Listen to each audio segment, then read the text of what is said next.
प्रभात मैं जगेंद्राणा।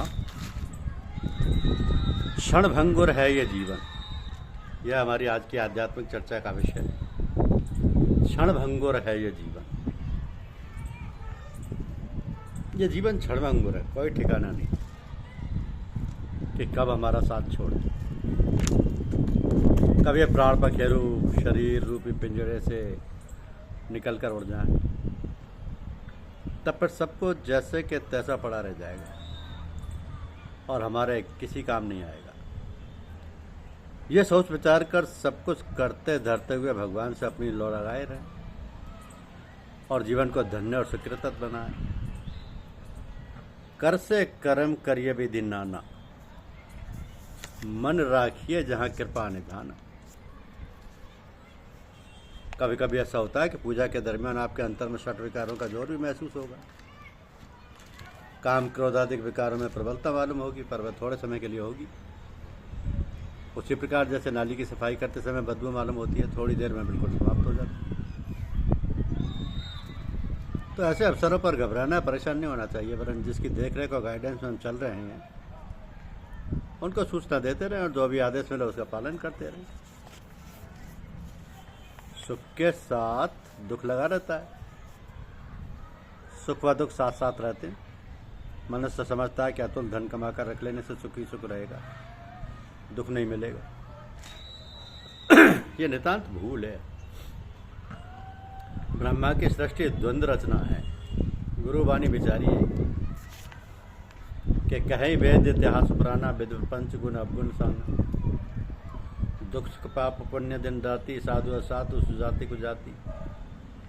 दानव देत ऊंचू अर नीचू, अमय सजीवन माहुर बीचू। माया ब्रह्म जीव जगदीशा, लक्ष्य अलक्ष्य रंकव नीसा। काशी मगसुर सरिक्रम नासा, मारू मारब महिदेव गवासा। सरग नरक अनुराग विरागा, निगमा गम गुण दोष विभागा। जड़ चेतन गुण दोष में विश्व की निकटता। संत हंस गुण गहिप्य, पर हरि बारे विकार। तो तुलसीदास जी के उक्त कथन से सिद्ध है कि ब्रह्मा ने विश्व की रचना को द्वंद्व में बनाया। दुख सुख पाप पुण्य दिन रात, साधु और दुष्ट, राक्षस और देवता, ऊंच और नीच, अमृत और जहर, माया ब्रह्म, आत्मा परमात्मा, लखपति रंग, स्वर्ग और नरक, जड़ चेतन, दूध और पानी, गुण और अवगुण दोनों को मिलाकर ब्रह्मा ने विश्व की रचना की। ब्रह्मांड में रहकर कोई व्यक्ति दुख से बचना चाहे तो यह नितांत भूल है। दुख सुख वाली संयुक्त सृष्टि में रहकर के यदि कोई व्यक्ति अपार संपत्ति एकत्रित करके दुख से बचना चाहे तो उससे जैसा विमूढ़ व्यक्ति कौन होगा। फिर भी लोग अपार धन संचय करके सुख की मृत्युष्णा में जान गंवाते। आशद, घोर आशद। अच्छा, सुख है क्या? किस वस्तु में सुख है? सुख क्या धन में है? राम राम कहिए। जरा धनवानों से धन की विपदा पूछ लीजिए। दुनिया में धन के लिए जितने कत्ल और खून, व्यय, मनुष्य और जघन्य पाप होते हैं, उतना शायद ही किसी वस्तु या अन्य किसी बात के लिए होता हो। तो धन किसी रूप में हो, सोना चांदी रुपया जमीन में धन के ही रूप है। चल संपत्ति, अचल संपत्ति।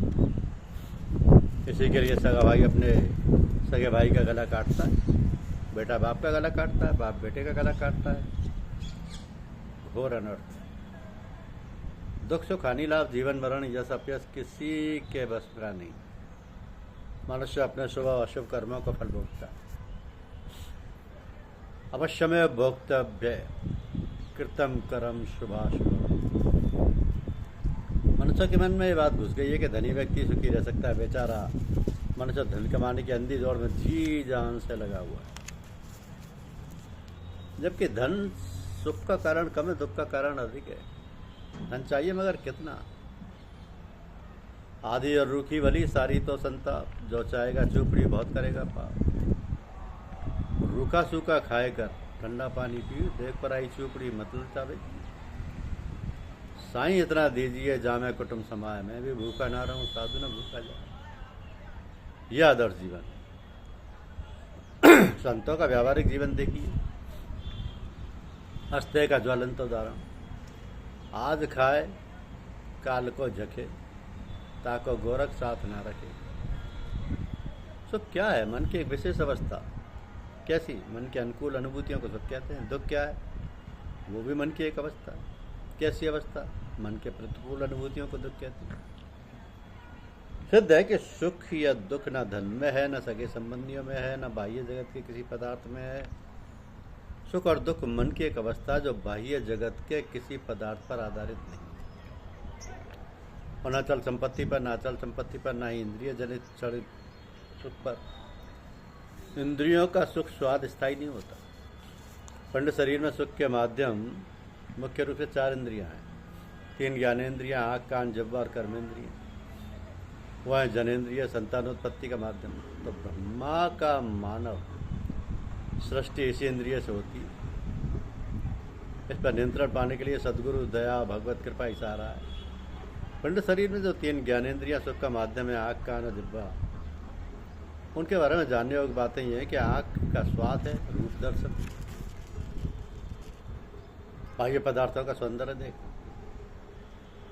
ये सुख दुख भी बड़ा मनोहारी है। आँख जो सौंदर्य सुख लेती है उसका कारण है आँख के अंदर ज्योति का होना। यदि आँख में रोशनी ना हो तो नेत्र सौंदर्य स्वाद से वंचित रहें। नेत्रहीन व्यक्ति सौंदर्य सुख से सदा के लिए वंचित है। ईश्वर ने मानव को आंखें दी, आंखों में रोशनी दी, रोशनी से दी ताकि मानव की सेवा करे, अनेक रूपों में ईश्वर का दर्शन करे, सदगुरु का दर्शन करे, सदगुरु की सेवा करे। इसलिए मानव को प्रकाश का वरदान मिला।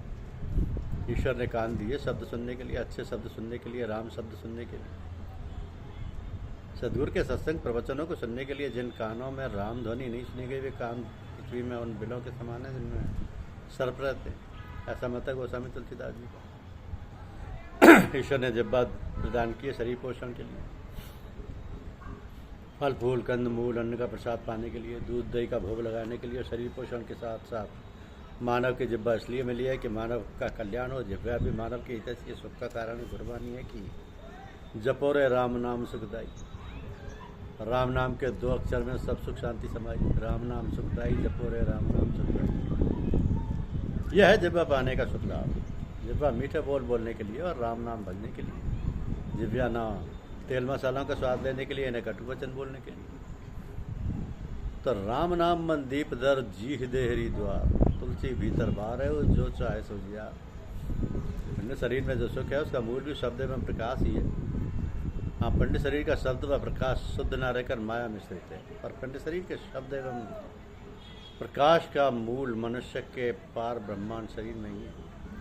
इसलिए पिंड शरीर में रहते हुए पिंड शरीर से मानव के कल्याण के लिए ही जीवन व्यवहार करना चाहिए।